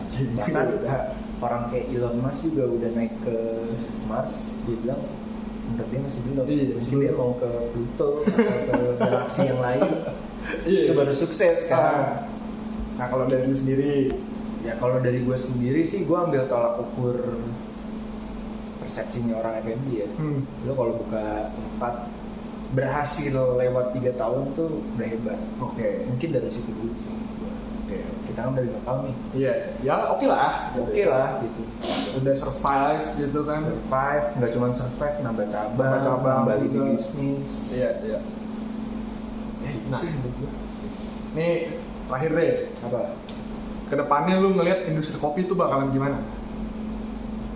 Industri kopi ya? Atau mungkin aja kalau menurut gue sendiri deh, industri kopi itu kedepannya bakalan ada yang sangat dinamis di satu hal dan ada yang sangat flat di lain hal gitu loh. Kayak misalnya produk nih, menurut gue kedepannya produk kopi itu akan gitu-gitu aja gitu. Turunan-turunannya tuh menurut gue kedepannya nggak akan terlalu banyak, tapi dari segi desain, dari segi manajemen, dari segi marketing dan lain-lain semua akan naik kelas semua gitu loh. Nah kalau menurut lu gimana? Menurut gue sih sama ya. Kayaknya kalau dari dulu kopi ada inovasi yang aneh-aneh gitu, kopi yogurt, kopi kecap lah, apalah gitu kan. Capcin. Kopi yang pakai obat batuk. Tahu kan lu? Kopi tolak angin. Ya menurut gue itu kan inovasi. Menurut gue itu positif ya. Orang-orang di industri yang mulai cari inovasi nih. Iya, nggak apa-apa juga sih. Entah itu inovasinya yang ekstrim atau yang berjalan dengan baik. Kayak kopi susu juga salah satu produk inovasi kan. Betul. Maksudnya adaptif, kita kan lebih ke Italia, cappuccino, latte, bla bla bla. Kita bikin lah yang versi Indonesia nih. Kayaknya waktu itu cukup ekstrim deh kopi susu, karena kan pakai gula aren. Ya. Itu kan dicendol gitu kan dulu. Ya, menurut gue sih nggak se-ekstrim. Iya, nggak se-ekstrim. Bahan-bahan yang tidak seharusnya dikonsumsi dicampurkan lain ya, zat lain. Tidak obat batuk juga sih. Kalau kecap kan buat ketoprak biasanya. Sama nasi goreng. Nasi goreng gitu. Ya walaupun dia pakai ini juga sih, kedelai. Iya, manis juga sih. Manis juga. Nah itu gimana berarti menurut lu ke depannya? Kedepannya menurut gue kopi ya, so far sih kehadiran kopi susu selama berapa tahun? 5 kan? 5 tahun kali ya? Enggak deh. Iya 5 tahun deh. 2017 kan? Ya 5 tahun lah. Menurut gue ini salah satu produk yang sustain sih. Yang originalnya Indo tapi dengan kekinian ya. Betul. Saya kan kopi-kopi lokal juga kita punya tuh, kopi tahlil, kopi kebalik. Ada. Oh yang dipiring gitu. Kopi Sanger. Iya. Itu kan kopi lokal kan. Iya. Jos. Ya, maksud gue ini salah satu variasi yang kekinian dan sustain sih, bisa dikonsumsi segala umur kan. Iya. Tuh, nah kalau misalnya industrinya, menurut gue di kopi ya balik lagi ya. Karena di dalam industri kopi ada industri lain. Iya, betul. Macam-macam lah, kayak sekarang pun coffee shop ya labelnya aja coffee shop, tapi di dalamnya biasanya ada nasi goreng, ada green tea, ada teh tarik, boba. Iya. Tapi menurut gue ya kopi itu kayak rokok lah. Adiktif. Iya. Akan sustain. Selama kopinya aman ya, nggak punah. Iya. Oke, berarti ya mudah-mudahan maksudnya industri kopi akan better lah ya. Iya. Dan akan sustain gitu ya. Iya, kalau kita ngomongin dulu kan selalu meneriakan kualitas. Iya. Sekarang menurut gua semua coffee shop kualitasnya udah mirip-mirip. Ya, sama. Ya bener kata lu sih. Selanjutnya yang jadi PR mulai kelihatan kan. Oh ternyata udah mulai ke marketingnya, packagingnya, terus ke servisnya. Sisanya ya udah.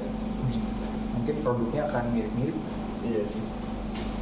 Kalau produk sih ya coklat juga lah kopi ujung-ujung. Iya. Itulah yang comfort ya dari segi costingan. Iya. Karena sekarang dan zaman dulu tuh bedanya, kalau dulu orang beli ke roastery, mas saya mau flavor yang gini. Oh gitu dulu? Iya. Serius lu? Itu harga belakangan. Udih. Kayak dulu tuh blend 300.000, 250.000 tuh orang mau beli dengan tasting notes yang dia mau. Iya, kalau sekarang kembali. Mas, saya ada uang 150.000 dapat kopinya apa? Iya.